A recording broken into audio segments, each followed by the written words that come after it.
a central feature of many people's homes throughout much of our recent history. Although mantelpieces are used for storage, they also hold many personal memories in the objects placed on them.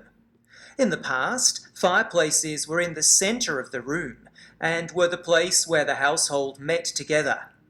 Later, they were moved against the wall under mantelpieces for practical reasons, and together this position not only made them a noticeable feature, but also a place where people expressed their identity and taste. Mantelpieces became a way for the rich to impress others by arranging expensive ornaments to show off their fashionable tastes.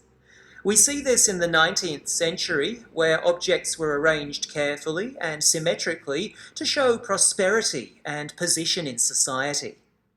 In more recent times, central heating means fireplaces are no longer needed and are more for decoration if they are in a home at all. Television screens have become the centre of attention in most homes.